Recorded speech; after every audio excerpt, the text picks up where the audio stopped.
Chicken කරියක්වත් හදාගන්න බැරි මෝඩලා වෙයි. එන්න එහෙනම් අද මං කියලා දෙන්නම් රසම රස චිකන් කරියක් හදන ගමන් ගෙදර කට්ටිය සතුටු කරන්න පුළුවන් රස කෑම වේලක් හදන විදිය. ඉතින් ඔයාලට කොහොමද? ඔයාලා හොඳින් ඉන්න ඇති කියලා මම හිතනවා. හයි මම වෙනුෂි. අද මටම වෙච්ච පොරොන්දුවක් ඉෂ්ට කරගෙන තමයි හදන්නේ. මම ඊයේ හිතාගත්තා දවසක් ගානේ දිගටම වීඩියෝස් අප්ලෝඩ් කරනවා කියලා.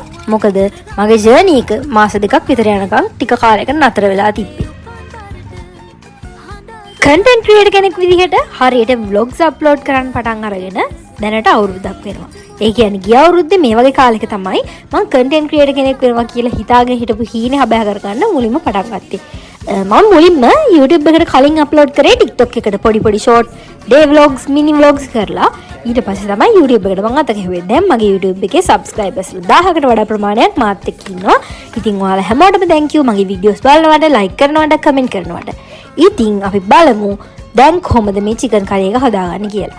chicken curry එකත් එක්කම අද මම හදනවා රතු හාල්බත් උයලා ඊළඟට chicken curry එක මුරුංගා හොද්දක් හදලා ඊළඟට අතු ගෝවා තෙල් දාලා තමයි හදන්නේ අද මෙනු එක අපේ තාත්තා කියපු විදිහට.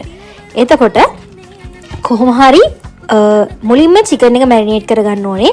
මේ පෙන්නන දේවල් ටික දාලා හොඳට දාලා marinate කරලා ඒක අතගාලා ඉවරලා තියලා ඊළඟට අපි chicken එක ටෙම්පරාදු කරගන්න ලෑස්ති කරගන්න ඕනේ. ඉතුරු බඩු ටික මෙන්න මේ ටික තමයි ටෙම්පරාදු කරගන්න ඕනේ. සුදු ලුණු රම්පේ කපින්චා ඒ ටික දාලා හොඳට තෙල් එකේ ටෙම්පරාදු වෙද්දී අපි chicken එක දාගන්න ඕනේ. chicken එක හොඳට අතගාලා තියෙන හින්දා ඔක්කොම spices ඒකට ගෑවිලා තියෙන්නේ.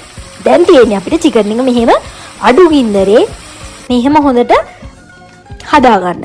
ඊට අමතරව මේ chicken එක රස වෙන main ingredient එක තමයි තක්කාලි. තක්කාලි හොඳට දාලා chicken එක හොඳට තැම්මේකන් තිබ්බට පස්සේ වතුර දාලා අර මම පේන විදියට ඉදෙන්න දෙන්න. ඊළඟට අපි හමු මුරුංග එක හදාගන්න. මුරුංග එක හදාගන්නවත් එක්කම මම ලුණු එක කපාගන්නේ. අතු ගෝ එකටත් එක්කම මුරුංග එකයි ලුණු එකයි ඒ ටික ඔක්කොම කපලා සුදු ලුණු කපලා මුරුංග එක තමයි හදාගන්න හදන්නේ. මුලින්ම මුරුංග එකට ඕන දේවල් ටිකත් හදලා ඒක ලිපේ තියලා ඒක මුලින්ම තැම්බෙන්න දෙනවා. මුරුංගා පරිප්පු ඒ වගේ හොදි හදන කෑම වලට කොච්චි දාලා බලන්න පුදුම රසක් එන්නේ. මුරුංගකට ඕන අවශ්‍ය කලවනා ටික දාලා ඒකත් දැන් ලිපේ තියාගන්න තියෙන්නේ. ඊළඟට මම ලෑස්ති වෙන්නේ අපිට අතුගෝ එක කපා ගන්න ඕන බඩු ටික ලෑස්ති කරගෙන ඒ ටික කපාගෙන ඒක හදන්න. ඒ අතරේ chicken එකත් හොඳට හැදෙන ගමන් තියෙන්නේ. දැන් අතුගෝ එක කොළ ටික කපා ගන්න ඕනේ. හීනියට පොඩ්ඩක් අර නිකන් ලොකු කෑලි නැති වෙන්න හීනියට කපා ගත්තා නම් හරි.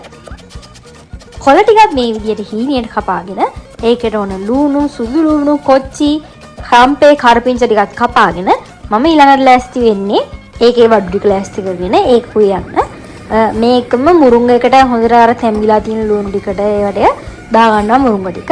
දාගෙන ඒකත් එහෙමම තැම්බෙන්න දීලා ඊට පස්සේ ඒකට එකතු කරන්න ඕන ප්‍රධානම රස වෙන්න මේන් ඉන්ග්‍රීඩියන්ට් එක විදිහට අපි බිත්තරයක් එකතු කරන්න ඕනේ.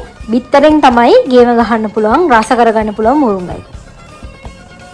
හරි අපි දැන් යන් ඊළඟට අතුගෝ එක හදා ගන්න. අතුගෝ එකට සුදු ලුණු කොච්චි ඒ ටික දාලා හොඳට තෙලෙන් මැලවෙන්න දෙන්න ඕනේ.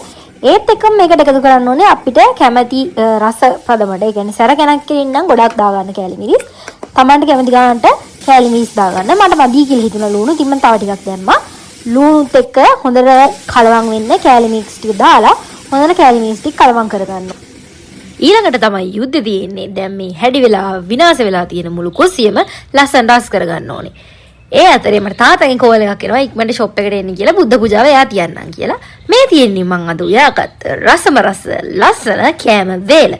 චිකනුයි අතු ගෝවයි මුරුංගයි රතු හාල් බතුයි. මම ෂොප් එකට ගියා. ෂොප් එකට ගියාට පස්සේ ඒ ෂොප් එකේ අර එළියේ තියෙන බුදු කණු වල බඩු වගේක් තියෙන ඔය වතුර වැටෙන ඒවා ටිකක් ඒ ටික තියන්න කියලා තාත්තා කිව්වා. ඉතින් දැන් මම ඒ ටික තියනවා. තාත්තා ගෙදර බුද්ධ පූජාව තියන ගමන් ඉන්නේ. මම මේ ටික තියනකොට එකපාරටම තාත්තට කපන්න ආපු වීඩියෝ ඕඩරයක් ඇවිල්ලා ඒ කස්ටමර් ඇවිල්ලා ඒක ගෙනියන්න ඇවිල්ලා හිටියා. ඉතින් මම තාත්තට ආපහු වෙන්න කියලා මම ගියා ගෙදරට තාත්තට කන්න බත් එක බෙදාගෙන එන්න. බත් එක බෙදාගෙන ආවට තාත්තට කවන්න උනේ නැහැ. බලන්නකො මොකද උනේ කියලා. කස්ටමර්ස්ලා වගේ කැවිලා ඔය බ්ලෙසින් කිට් වල තියෙන දේවල් ටික තියෙනවානේ ඔය පාත්තරේ පහන පෑන් කෝප්පේ මල් වට්ටිය ඒව ටිකක් මට පැක් කරන්න උනා. ඒ ටික පැක් කරලා ඊළඟට තමයි තාත්තට කවන්න වෙන්නේ මේ කස්ටමර්ස්ලා ටික අරහන් ඉඳලා. අපේ තාත්තට වැඩි දවසට ඉතින් අපි කවුරු හරි තමයි කවන්න ඕනේ. දැන් යාට මේ ලොකු ඉදිරි ඕඩර් එකක් ඇවිල්ලා තිනවා. ඉතින් මං යාට උයාගෙන ආපු බත් එක දැන් කවාගෙන යනවා. තාත්තා කවලා මමත් කන්න යන්න හිතන් හිටියේ ගෙදර. ඒ වුණාට මට කන්න යන්න උන්නේ නැහැ. මේ වෙනකොටත් මං උදේ තේ බීලා තමයි ඉන්නේ. දැන් වෙලාව දවල් 1ට විතරත් කිට්ටු ඇති. ඒත් මට කන්න යන්න උන්නේ නැහැ. මොකද තාත්තත් එක්ක වීදුරු වගේක් අදින්න තිබ්බා. අර ඈතින් බේන්න තියෙන ලොකු වීදුරු ටික මටයි තාත්තටයි උස්සලා වෙන තැනකට දාන්න දීවා. මොකද පිටිපස්සේ තියෙන වීදුරු ෂීට් එක ගන්න ඕනේ හින්දා. මොනවා කරන්නද ඉතින්? මේක තියලා තාත්තට උදව් කරලා තමයි මට ආපහු ගෙදර යන්න වෙන්නේ. ඔහොම ඉන්නකොට අපේ ලොකු මෑන් ඉස්කෝලේ ගිහිල්ලා ආවා. ඊට පස්සේ අනේ දෙයියනේ කියලා මම ගෙදර ගිහිල්ලා උදේටයි දවල්ටයි දෙකටම කාලා අයිස්ක්‍රීම් එකකුත් කෑවා. ඔයාලා අයිස්ක්‍රීම් කනකොට අනිවාර්යෙන් මේ වගේ පොඩ්ඩක් නෙස්ටමෝල් ටිකක් දාලා කන්න මාරම රසයි. ඉතින් දැන් හවස් වේගෙන එන හින්දා මම මේ vlog එක මෙතනින් නතර කරනවා. අලුත් vlog එකකින් ආයෙ හෙට හම් වෙනකන් ඔයාලා හැමෝම සතුටින් පරිස්සමෙන් ඉන්න. මතක ඇතුව YouTube එකේ ඉන්න කට්ටිය මාව subscribe කරන්න, TikTok එකේ කට්ටිය මාව follow කරන්න. එහෙනම් අලුත් වීඩියෝ එකකින් හම්බෙමු. bye.